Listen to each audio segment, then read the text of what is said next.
As a child, I yearned for the mines.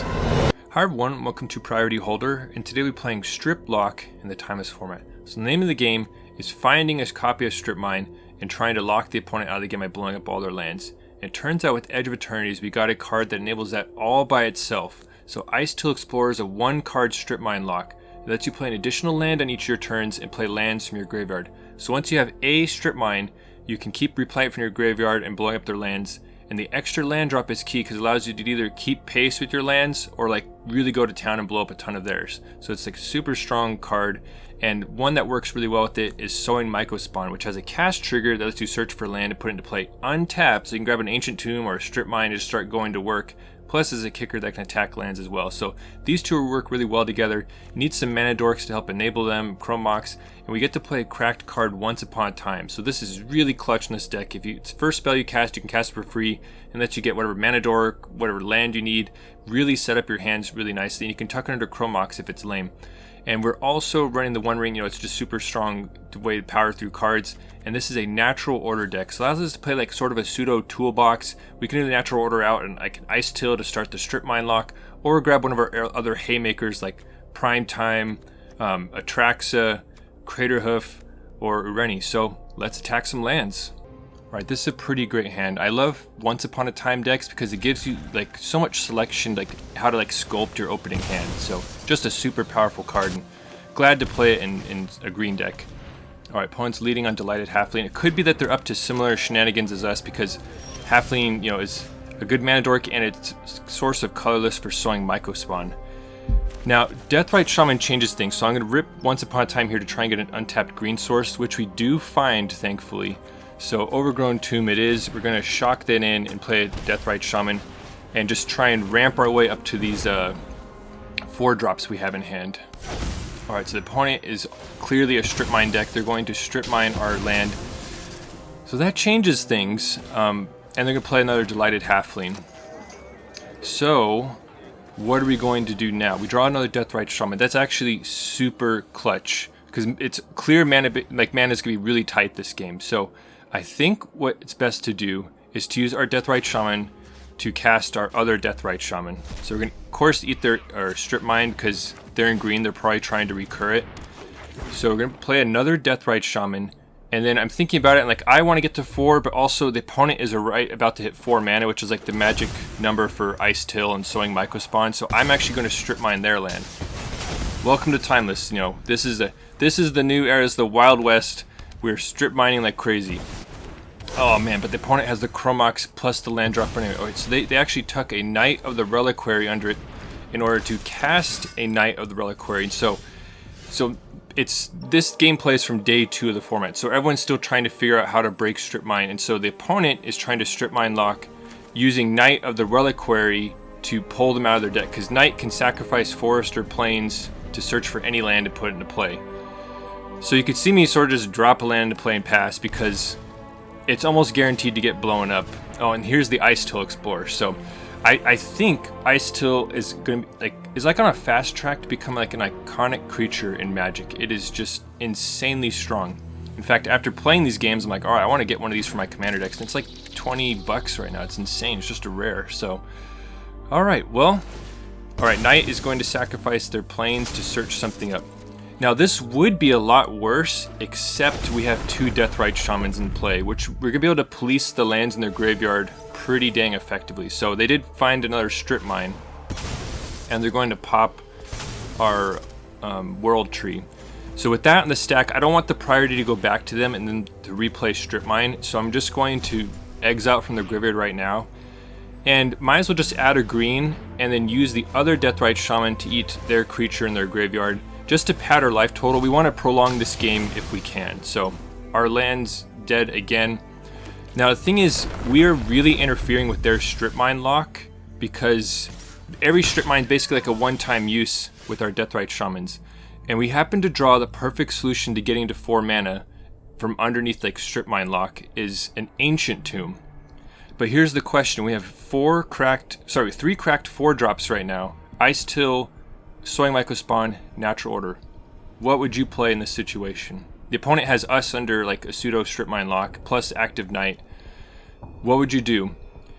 And like we have a strip mine of our own, we could start battling back. But the thing is, they have mana dorks and Chrome Mox, and so it's actually like a tough decision. Like Sowing Mycospawn is like pretty good to help us maybe try and get ahead. What I ultimately decide is that it's best to use natural order right now. And of course we're going to exile lands from their graveyard. It gives them fewer options with Icetill, and it shrinks Knight of the Reliquary. So we're going to nuke lands from their graveyard to cast natural order. And this is why natural order is in here, as like a trump card for like these kind of situations. So we're going to natural order out one of our haymakers right now. And it seems like Atraxa is the right one for this situation. So we're going to grab Atraxa and refill our hand. Not to mention put a giant lifelink play. They're only at 15, so it's almost like a 2-turn clock. So we're going to get our choice of 4 cards. Chrome Mox is like an obvious one. We're tight on mana. And then we're going to grab one of the, Once Upon a Times are only instant, so that one's very clear. Spend some time figuring out which land to grab, but just end up grabbing a fetch land ultimately.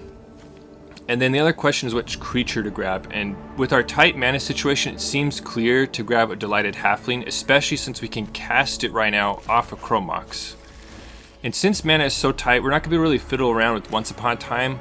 So it's like the perfect candidate to tuck under Chrome Mox right now. So we're going to stuff Once Upon a Time under the Chrome Mox, deploy Delighted Halfling. And so now with Chrome Mox and double mana dork, even if they keep blowing up our lands, we can still keep deploying 4-drops. Not to mention we have like an Atraxa in play, which is going to cause them problems. So the opponent's going to activate Knight right away and grab another strip mine. So this is incredible. I love these sort of attrition games. You know I love prison decks, so this is me and my element right here. All right, so they're going to blow up our land, replay strip mine. Our Deathrite Shaman's tapped down, so and they're going to get their extra land drop.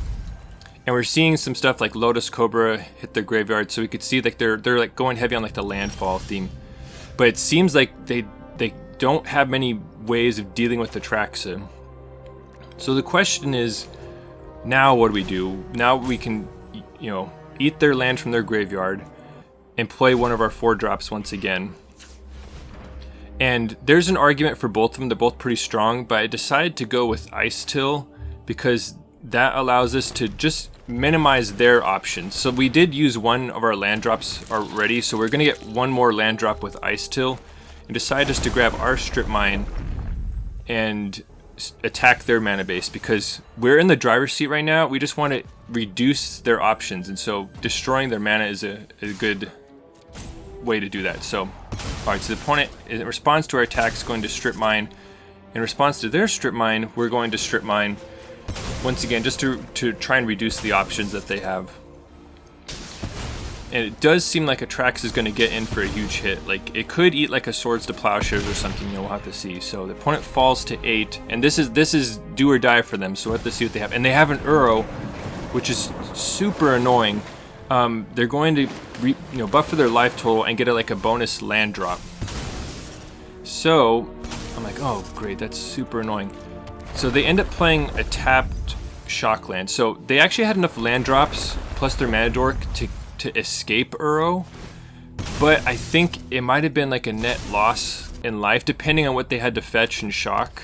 So the opponent is instead grabbing Surveils right here, and we're getting to see more of their deck. Like we got to see an Omnath and the Lotus Cobra, so like they're way in on the landfall. Now I like desperately wanted to get a copy of Uro into the list, but like I just couldn't find a way to squeeze it in. So I think it'd be really nice to get a copy of Uro in there. I don't know what to cut to get it in there, but it should be in there. Now the opponent tried their best, but they're actually just dead right now because we have Deathrite Shaman plus an Atraxa attack. So that's me checking the graveyard just to make sure I have an instant or sorcery. Thankfully we do. So we just gotta crash it with the Atraxa, get them down to 2, and then activate Deathrite Shaman. Now the thing is, Deathrite Shaman needs a black source for that ability. Thankfully, thanks to Icetill, we can pull our Overgrown Tomb back out of our graveyard. And so now we just gotta simply activate Deathrite Shaman, grabbing one of these to deal the final 2 points of damage. So an awesome win to start things off right into the next game. And I love these Once Upon a Time hands. Like I said, you can really sculpt it. It is an interesting choice, like if they thought sees you, what to do. Alright, so this is a red MDFC, so already alarm bells are going off like, alright, this might be a Blood Moon deck that we're facing. But I decided to go for pure upside. Like, I could see maybe surveilling right here, but we could have a turn 2 One Ring if we don't get Blood Mooned. So I'm going for like the optimistic approach. However, the opponent slams an Alt Art Ancient Tomb and we get a turn 2 Blood Moon on the stack. And so if you like seeing mana bases under assault, please blink moth well the like button. We're trying to blow up their lands, they're trying to neutralize our lands. This is Magic as Garfield intended. You know, I love prison decks, so this is just incredible. Timeless is so awesome right now.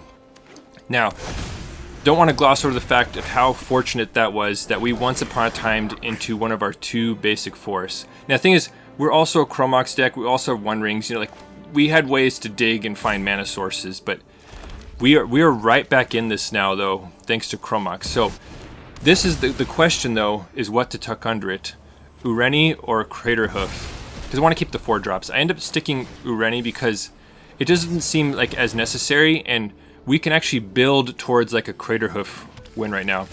And I'm not going to mess around with Sowing Mycospawn. I just want to get our other basic into play. And maybe they're running like Stone Rains, you know, like it could get ugly. But I don't want to mess around. So now we've locked up 3 green sources, and the opponent is going off with their One Ring right now. And they're going to Chalice X=1. The opponent has excellent taste. I love Blood Moon and Chalice. I'll link a Blood Moon prison deck of my own right here. Still need to revisit in this Ancient Tomb era, you know. So we're going to slam a One Ring right here. And just with like the shields being down and keep up Once Upon a Time. The thing about Icetill, we don't have any lands in our graveyard, so like it's just not doing anything right now. Alright, Fable's gonna flip. The opponent has like the blinged out art and everything, so they have some awesome stuff over there. Alright, they're gonna activate their ring, play their land, and let's see. Alright, so they're just gonna replace it with another ring. So they must not have that much action. Like I thought they're gonna like hard cast Fury or something like that and kill our Sowing Mycospawn. So they're just desperately digging right now. Probably trying to find some action. On their end step, we're going to fire off Once Upon a Time. And a land would be nice, but like Sowing Mycospawn puts stuff on the battlefield and gets us a land anyway. So, and we can maybe find him off the One Ring. So that was the justification for that. Just going to keep casting Sowing Mycospawns. We don't have any more basics to get. And I spend a second think like so. We could draw our Boseiju to pop their Blood Moon. So that's why I decided to put Field of the Dead in play in case we do get a moment without a Blood Moon at some point. Just going to deploy Icetill right now and just hold back. Maybe could have attacked there since they probably don't want to attack with any other creatures, but I'm just holding back in case of Fury, and we're right on the cusp of just Craterhoofing them, you know. So they're going to play a Screaming Nemesis, make a copy of their Goblin, and crash in. Alright, so checking out Screaming Nemesis, like we don't want to kill it, and we want maximum creatures in play so we can secure a Craterhoof win. Alright, so the opponent is just going to use the treasure to play another Screaming Nemesis. And One Ring's going to ding us. There's a natural order. So just going to fire off the One Ring. And didn't find any lands, but fortunately we have enough lands and green sources for Craterhoof. So we're just going to slam it.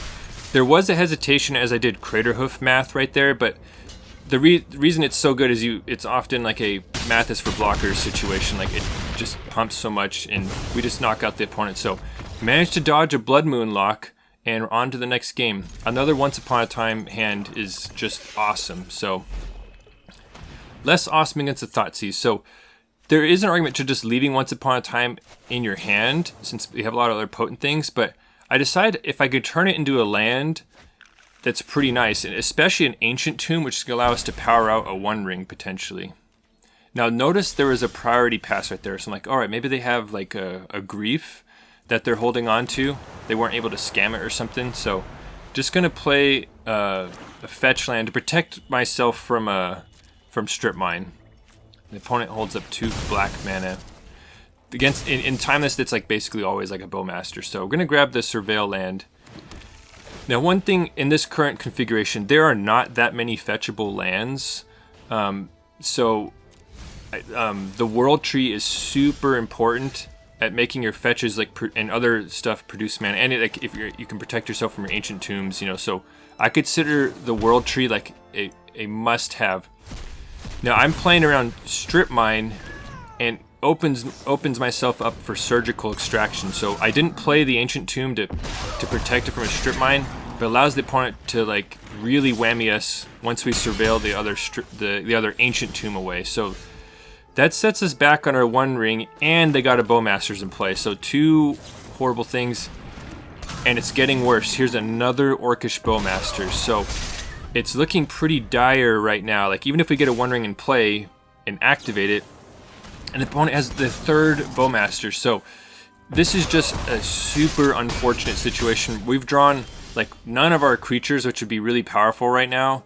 We've drawn all one rings against all Bowmasters. So, but I'm not going to take the coward's way out. I'm just going to activate one ring into triple Bowmasters. Luckily they can't point them at us right now, but it's going to get ugly. They're going to make a massive army. So, but we did draw a Sowing Mycospawn. That's like step one to like surviving. All right, the opponent finally found another land drop, but they're sitting pretty over there, and we just can't activate the one ring right now. I'm going to Sowing Mycospawn here, and the question is what to get. And I think it's pretty clear to get Field of the Dead, because that's land number 5. We can play land number 6 from our hand, and then we are so close to walling them off with Field of the Dead zombies. And I'm holding on Disciple of Freyalise as like a little bit of life gain. Now this is a forced chump right here. Like we have to chump the Orc army. But we take a ton more damage. And we're taking one from the ring on our upkeep. The opponent's going to pitch cast a Grief, which is super annoying. Let's see what they take from us. And I'm checking to see what they use to pitch cast it, and it's another copy of Grief. So, alright, they're going to take Disciple. That's a good choice by them, because that's like a source of life gain for us. Alright, another Sowing Mycospawn. So we just have one copy of Field of the Dead in here. Like, with so many colorless lands like Ancient Tombs, Strip Mines, you can't go crazy on even more colorless lands. Maybe you can squeeze a second Field of the Dead in there, but I don't think I'd go above that. So now, Sowing Mycospawn, it seems time to get the World Tree to basically make it so we don't have to hurt ourselves with Ancient Tombs or fetches, because it's just getting sketchy at this point. But now it seems like we're clawing our way back into this. If we can just deploy our one ring, then and reset, the damage that we're being dealt, we might be able to get there. The opponent finds their own ring and activates it, and they're about to attack, but then they realize they actually don't have good attacks right now, and they pass back to us. So we take damage down to 3, and we draw Ureni, which can dole out damage equal to the number of lands we control, distributed how we want among like creatures they control. And it's like a 10-10 pro black, pro white fly. It's amazing. So I see that, I'm like, oh awesome, I can kill all their Bowmasters and draw off the one ring. I think that is the wrong play there. I think it's way better to just reset the ring, because our life total is just so low right now, and we already know they have almost all their Bowmasters in play, but they have ways to attack our life total directly. So I think it would be better to just go one ring, Icetill, make a bunch more zombies, and just not activate the one ring, just to take the damage off ourselves. So I end up taking the greedy way of activating a ring, because now it's going to deal 2 on our upkeep, and the opponent drops a Sheoldred, which is just unfortunate. So it just got a little too greedy. You can see, like, had we replaced the ring, we would have had like a little bit of a chance, but we would have had to draw a little better anyway. So you could see, despite things looking really bad, we were able to claw back into it, and I think that was basically like the worst case scenario unfolding. We still almost overcame it, so I feel pretty good about that one. Chrome Mox on turn 1, just in case they have hand disruption, I'm going to tuck Natural Order under it. We don't have like any fodder for it. Remember, Sowing Mycospawn is a devoid creature, so it's not actually green in game. Alright, this is why you play your Chrome Moxes when you can. So they're going to Thoughtseize away our Sowing Mycospawn, and now we're on the one ring plan. I'm going to just play the fetch land right here, and let's see what the opponent has in store for us. Alright, Plains and Ambitious Farmhand. So I play this card in my like Yorion Commander deck. Like, it's really good in like Blink style decks. So I'm getting that vibe already, seeing Farmhand. sometimes there's like the 2 mana 1/1s that also like ETB draw a card. Like there's like the dog one from Neon Dynasty, Enchantment Dog. Can't remember its name, but sometimes better to draw a random card. Sometimes better to grab lands. So it just depends on what you're looking for. Natural Order, we're just gonna get rid of that. Like we have no targets. Like if we had like a Mana Dork in play, it'd be amazing. But gonna get rid of Natural Order and just put a 1 ring into play.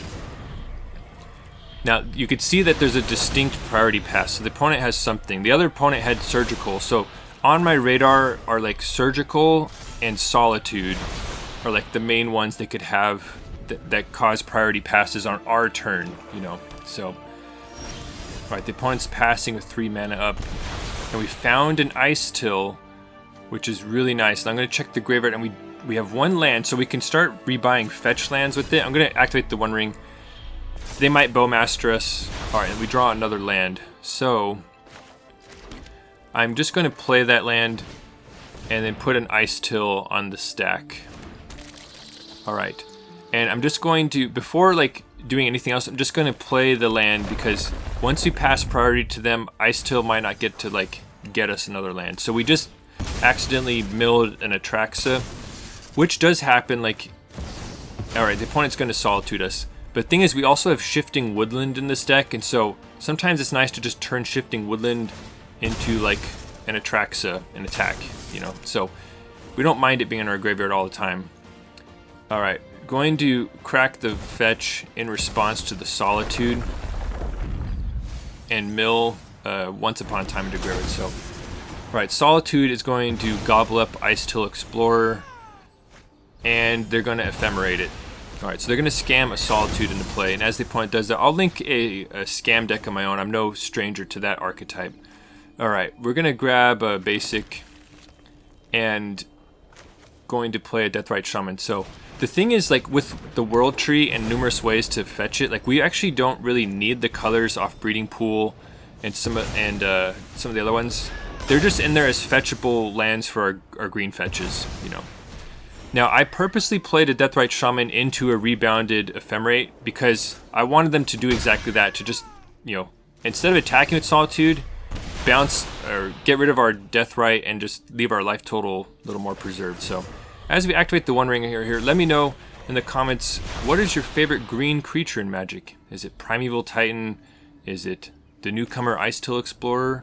Is it Wood Elemental? Let me know in the comments. Alright, so Prime Time was an incredible draw. So we have 5 different types, so it seems like Field of the Dead is like an excellent thing to get right here. And then we have an Atraxa in the graveyard, so I'm going to get Shifting Woodland as well. So that's going to give us 2 zombies with both of them ETBing. Alright, so they have another Ephemerate to take down Prime Time right away.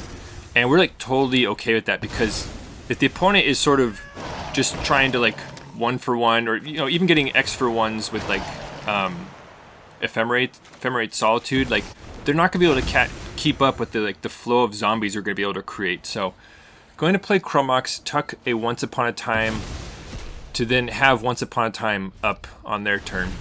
I could also see sticking a Azusa under there. Like, it doesn't seem like it's gonna do much right now, unless we find another Icetill, So alright, so the opponent is gonna Ephemerate Solitude, take down one of our zombies, but that's just sort of like a losing battle, like I said, because we're gonna get another zombie right here. We're gonna get to grab something juicy off Once Upon a Time.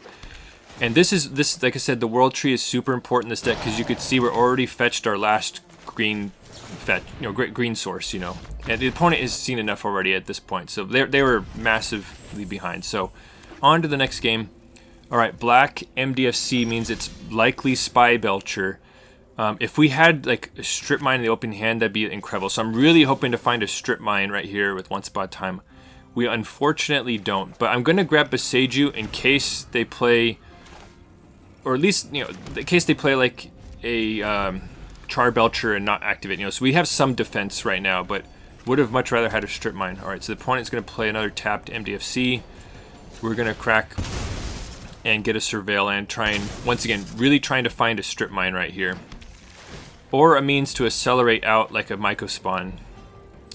And aside, Delighted Halfling's good enough. Like, it's better than like the next random card, because we're going to be able to play it and set up for one of our 4 drops next turn. Even if Halfling dies, somehow we have Ancient Tomb to send one out. So I guess maybe it didn't need Halfling. I don't know. Alright, the opponent's going to Buried Alive. And they stick an assortment of stuff. So they put a Grief, a Phoenix, and a Balustrade Spy in there. And that actually makes me really wonder, like, what do they have cooked up? Like, usually you see, like, triple Phoenix or, like... So I'm trying to figure out what's going on. And Balustrade Spy is the scariest one.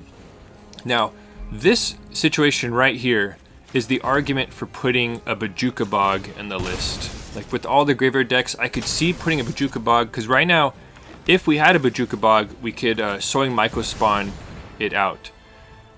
I decide, in the face of possibly Balustrade Spy getting put into play next turn off of Reanimate, I'm just going to Natural Order and grab a Sephiroth / Atraxa right here. Now, this is actually my first Atraxa deck. So, like, and you could see me, it spent too long deciding. So by the time I click my cards, I'm too slow and I don't get any cards off the Atraxa, which is like a huge misplay. That was just me taking way too long and not being as familiar with the Atraxa interface. So the opponent's gonna Thoughtseize Primetime, and I'm like, oh great, did I just lose this game? This is so annoying. So the opponent's gonna Balustrade Spy, and I didn't realize this in the moment, but you can see they don't have any reshufflers. They must have drawn their reshufflers because they have no cards in their deck. So we're gonna eat some Creeping Chills, and I'm like, wait a second, like, what is going on right here? They're going to Malakir Rebirth, the final spell to bring back their Arc Lights. But here's the thing is, we have a massive lifelinker in play, so we can just block down their Phoenix, and then they're going to die on their next turn.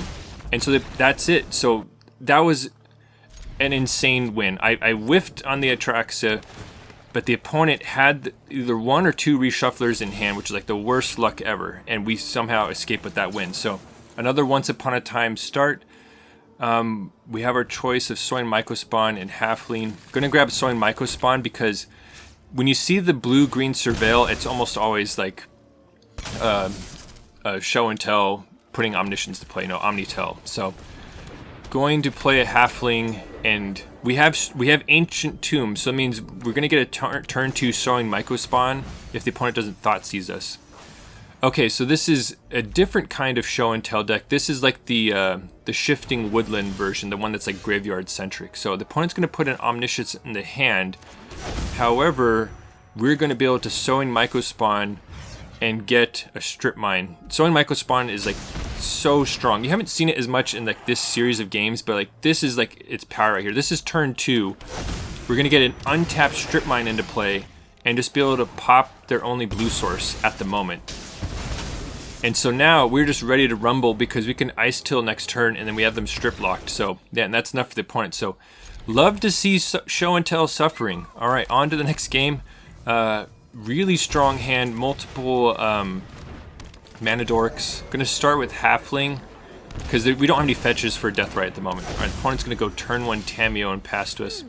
Well, there's the fetch land. Would have changed things had we known that.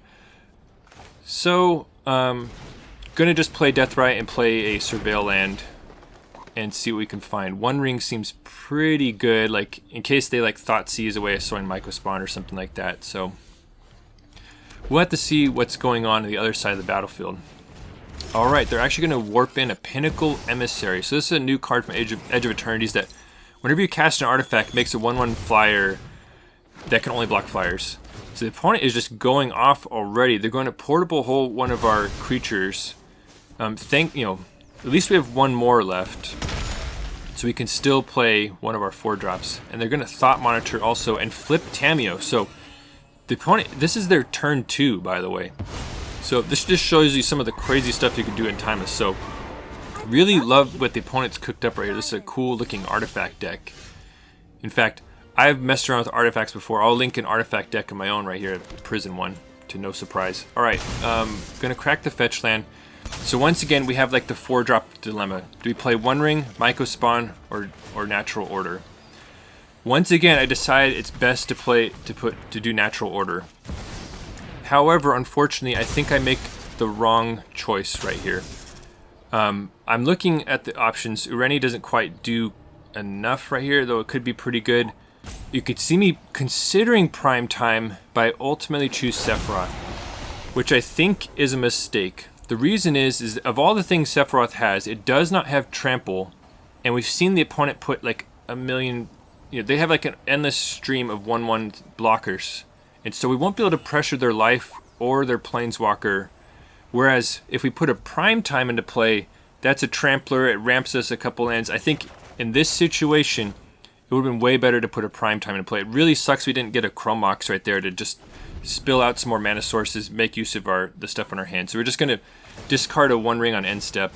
Opponent's going to uptick Tamiyo, play a Thought Cast, and hard cast Pinnacle Emissary. So we have to see, alright, that's it. And once again, the flyers they generate can only block flyers. So like if we had a prime time, we could send it right at Tamiyo and either force them to block or like just chew up Tamiyo's loyalty. But you could see the dilemma here, like sure we're going to gain some life, but we're like, the opponent has us completely walled off to like Atraxa attacks. So trying to figure out what to do, decided to go Sowing Mycospawn, and do you get Strip Mine here? It didn't seem like this is the best situation for Strip Mine. Like they have Mox Amber, they have like a super low curve, so I'm trying to get myself more mana to deploy threats. Alright, so the opponent has 2 Pinnacle Emissaries in play, and you could see where things start getting out of hand. And it all came down to that natural order decision on like turn 3 or whatever. So the opponent is going off right now, and they're going to pass back to us.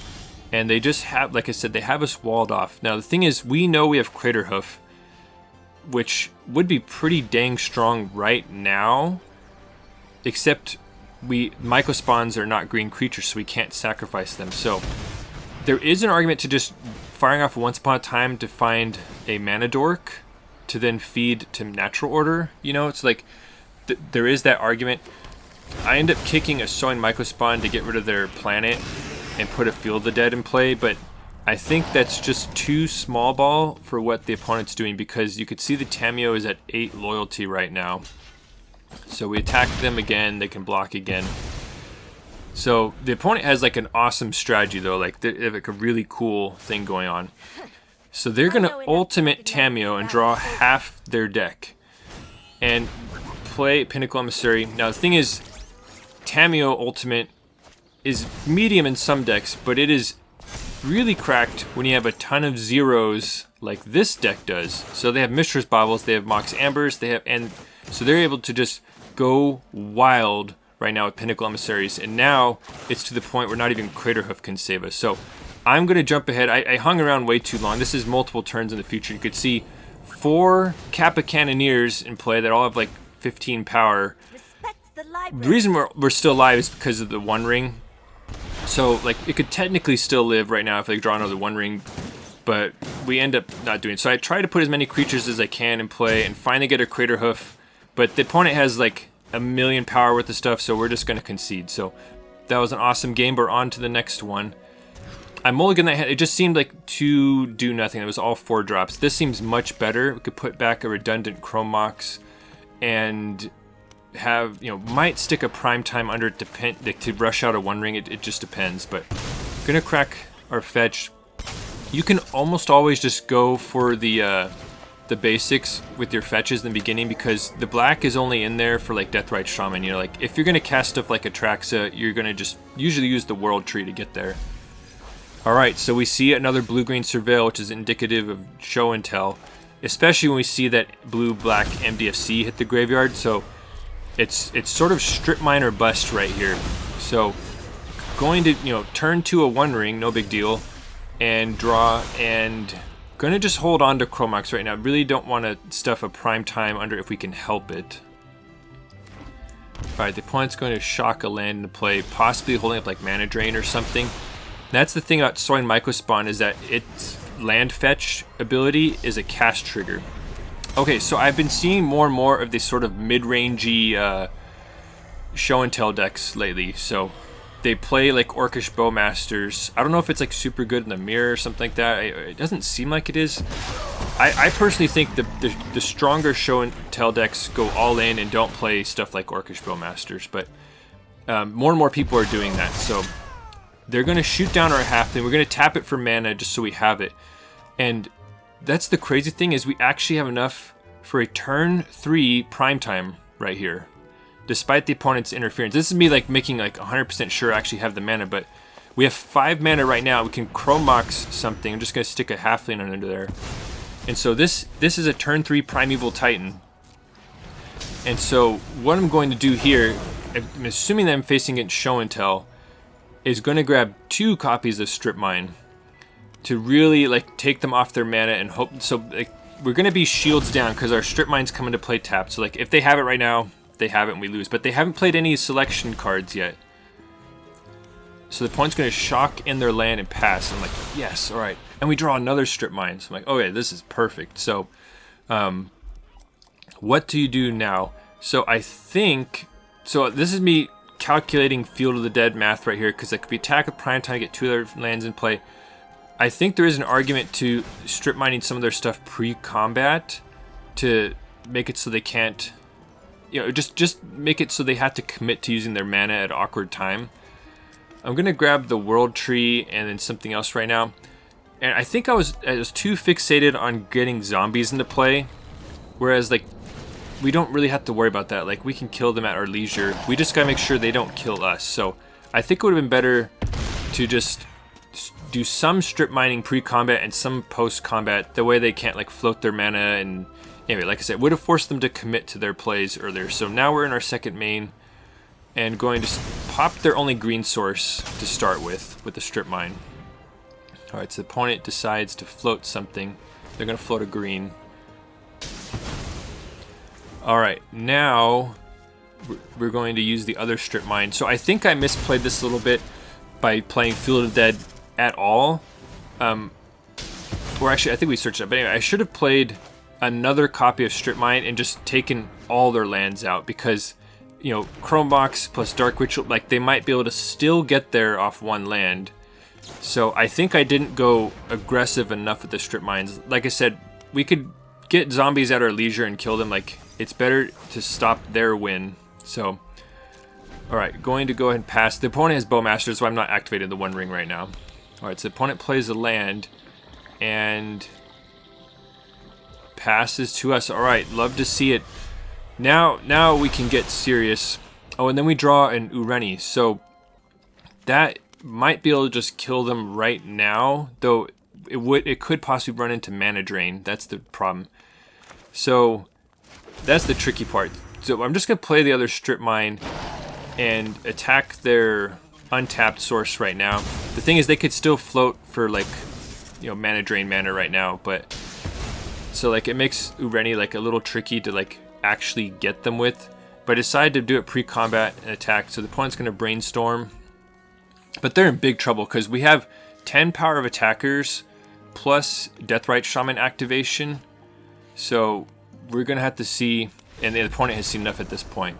Well, this is like a super fun deck to play. Really satisfying gameplay, like attacking lands, and like I think it's like a really powerful, like we get like some of the most powerful cards in Magic. We get Chrome Mox, Once Upon a Time, Natural Order, like some really powerful things, not to mention strip mine locking people. So I think this is a really good strategy to go with. Now I will caution, like this is still the Wild West. Like everyone's still trying to figure out how to play with Ancient Tomb, Strip Mine, Eldrazi Temple. Like the decks you play against may change a whole lot from now, but I think this is an excellent starting point.